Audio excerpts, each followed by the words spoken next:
반갑습니다. 1학년 여러분. 오늘은 지난 시간에 배웠던 공리주의에 대해서 이제 마지막으로 한번 정리해 보려고 합니다. 지난 시간에 올려줬던 영상이 조금 쉬웠는지 여러분들이 많이 이해를 한 것 같아서 엄청 좋은데, 그래도 조금 어려워하는 부분이 있어서 오늘은 그 부분을 중점적으로 해서 설명을 한번 해보려고 합니다. 먼저 공리주의에서 공리라는 뜻을 한번 볼 건데요. 공리라는 뜻은 공공의 이익, 사회적 이익이라는 뜻을 지니고 있어요. 그래서 공리주의는 사회적 이익을 가져오는 것을 가장 우선시하는 입장입니다. 다른 표현으로 하자면 최대한 많은 사람에게 최대한 많은 이익, 최대한 많은 쾌락, 최대한 많은 행복을 가져오면 가져올수록 좋다라는 입장이죠. 이 공리주의를 처음 얘기한 사람은 영국의 벤담이라는 사람입니다. 벤담은 원래 법학자였는데요. 지금은 우리가 법을 근거로 해서 재판을 하잖아요. 그래서 법에 쓰여진 대로 판결을 내리는데, 이 당시에 영국에는 그런 게 없었고 기존에 그냥 내리던 판결 비슷하게 이제 내려왔던 거죠. 그러다 보니까 판사 마음대로 재판을 하는 문제점이 발생을 하게 됩니다. 이걸 보고 벤담이 정해진 법이 필요하겠다라는 생각을 하게 된 거죠. 그래서 법을 만들려고 하다 보니까 사람들을 관찰하게 되고, 거기서 발견하게 된 사실이 뭐였냐면, 사람들은 쾌락을 추구하고 고통을 회피하더라라는 거예요. 사람들은 쾌락을 추구하고 고통을 회피하니까, 그렇다면 사회적으로 고통을 많이 가져온 사람에게는 더 무거운 벌을 주어야겠다라는 생각을 하게 됩니다. 자, 여러분, 빵을 하나 훔친 사람이 있고요. 연쇄살인범이 있다라고 합시다. 조금 무서운데, 둘 중 어떤 사람이 사회적으로 더 많은 고통을 가져왔나요? 직관적으로 생각해봐도 연쇄살인범이죠. 그렇기 때문에 연쇄살인범에게는 더 많은 벌이 내려져야 한다라는 겁니다. 벤담은 법뿐만 아니라 국가 제도도 그렇게 변해야 한다라고 생각했어요. 더 많은 사람에게 행복을 줄 수 있는, 더 많은 사람에게 이익을 가져다 줄 수 있는 국가 제도와 정책이 있다면 그렇게 시행해야 한다. 그래서 행위나 국가 제도나 국가 정책을 결정할 때 모든 판단 기준은 쾌락과 고통이어야 한다라고 봤어요. 즉, 그 행위나 제도나 정책의 영향을 받는 모든 사람들의 쾌락의 양과 고통의 양을 계산해서 쾌락의 양이 더 크다면은 그걸 해야 된다라고 봤다라는 거죠. 사실 지금 우리에게는 크게 이상한 생각이 아닙니다. 나라에서 법이나 정책을 결정할 때 그렇게 하죠. 온라인 계약이라는 정책도 이 공리주의에 바탕한 거예요. 온라인 계약을 하지 않고 시행을 했을 때 코로나에 걸려서 많은 사람들이 고통을 받는 것보다는 조금 불편한 고통이 있더라도 다들 코로나에 걸리지 않는 쾌락이 더 크기 때문에 온라인 계약을 하는 거예요. 그쵸?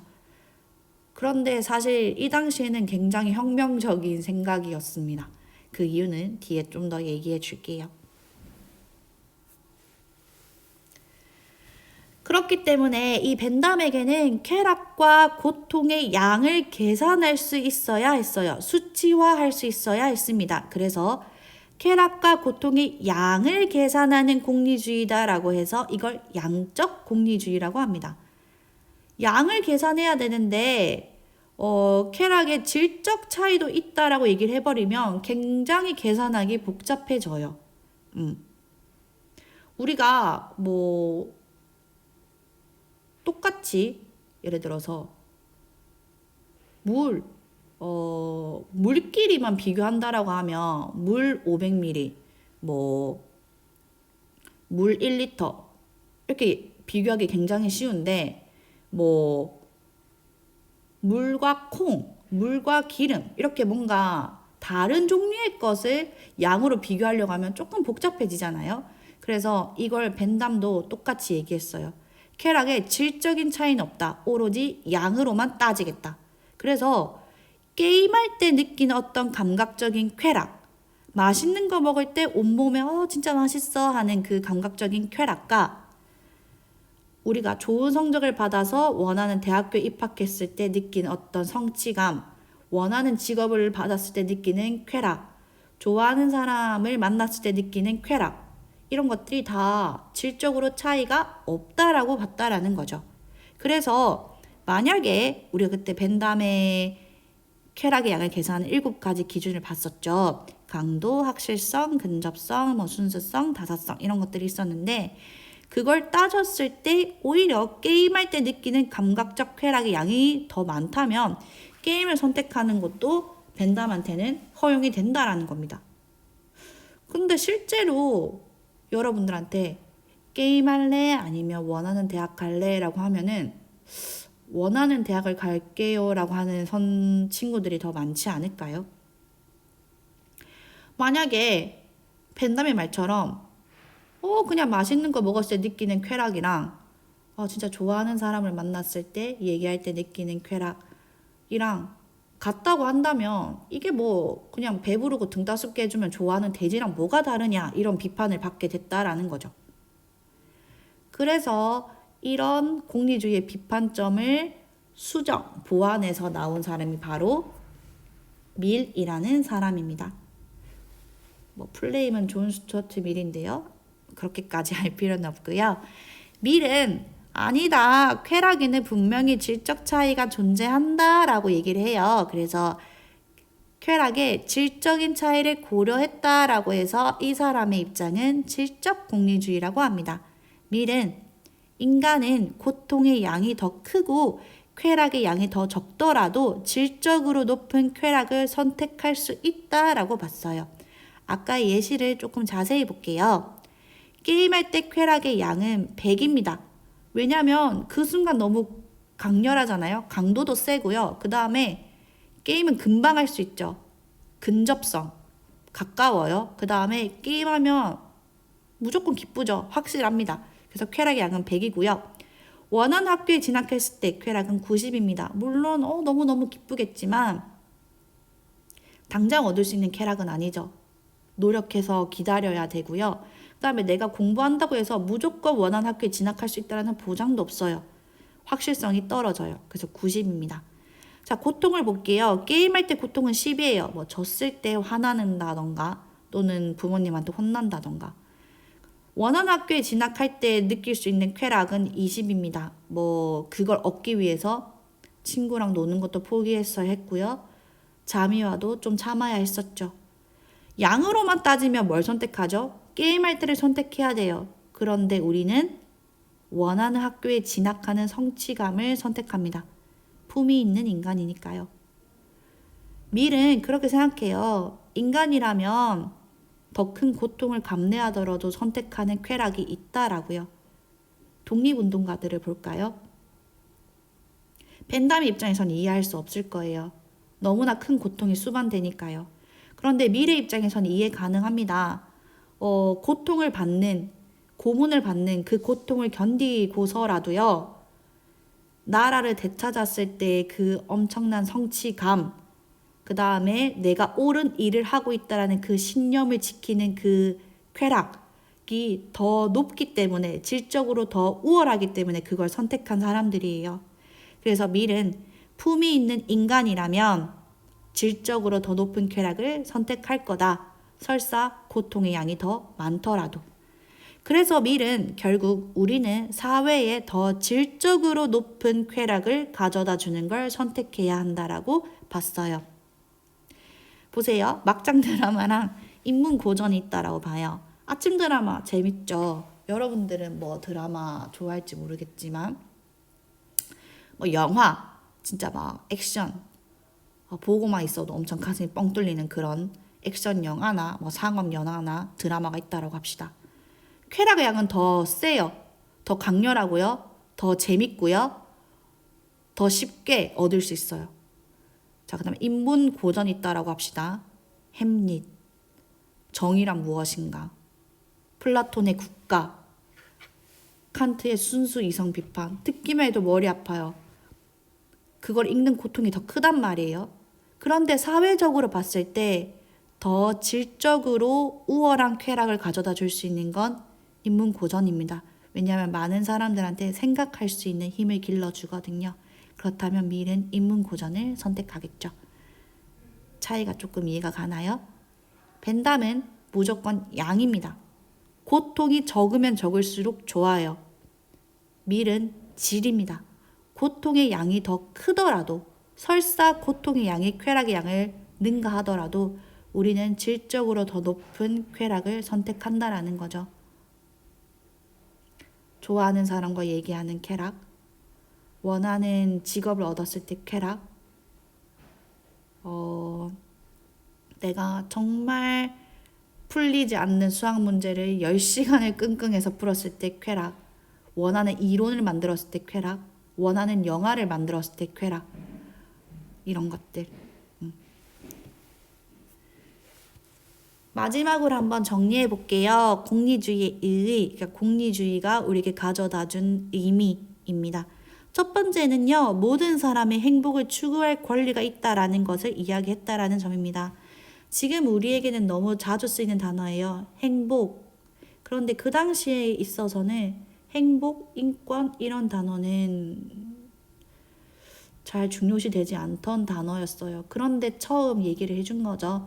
우리는 모두 행복을 추구할 권리가 있고 사회 제도와 법은 그렇게 바뀌어야 한다.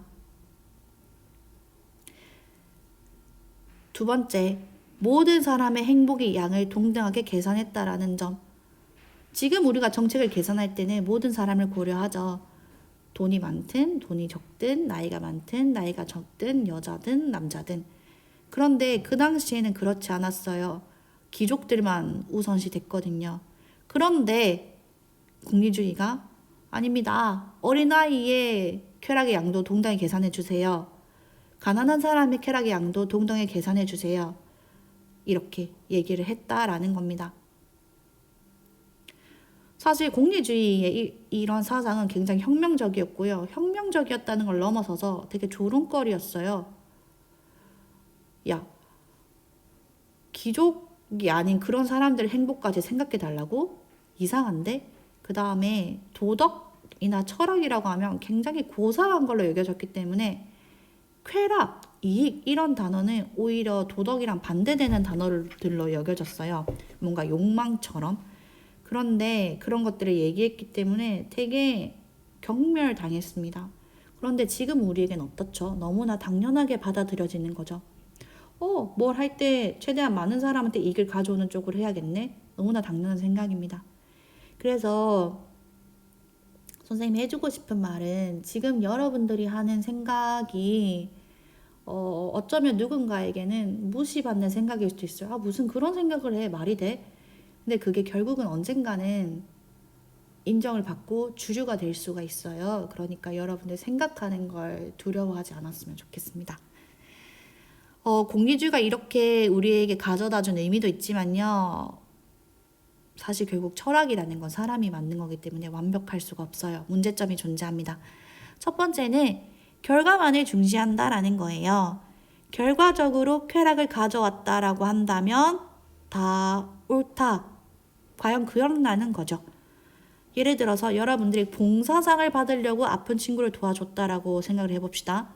결과적으로는 나는 봉사상 받아서 좋고요. 친구는 도움받아서 좋아요. 그런데 과연 나의 행위가 떳떳하게 도덕적 행위였나요?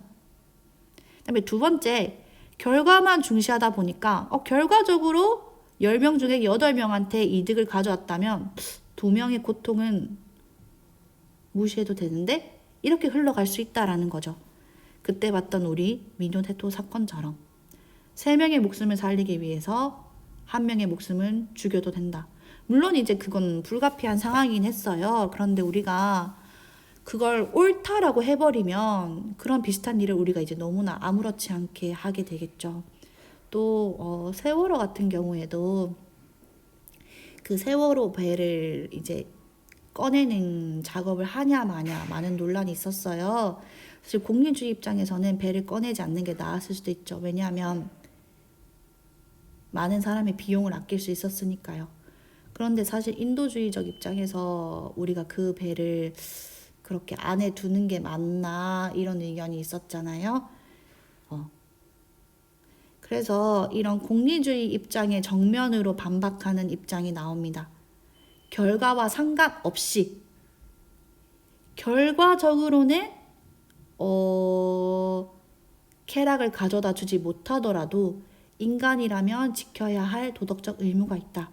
결과를 고려하지 않고 인간이라면 지켜야 할 의무가 있다. 바로 의무론입니다. 그래서 다음 시간에는 의무론에 대해서 배워볼 건데요.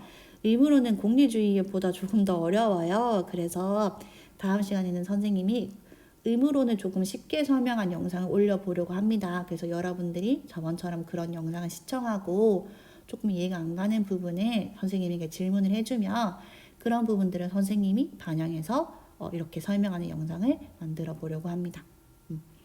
오늘도 너무 고생했고요. 내일 만나도록 합시다.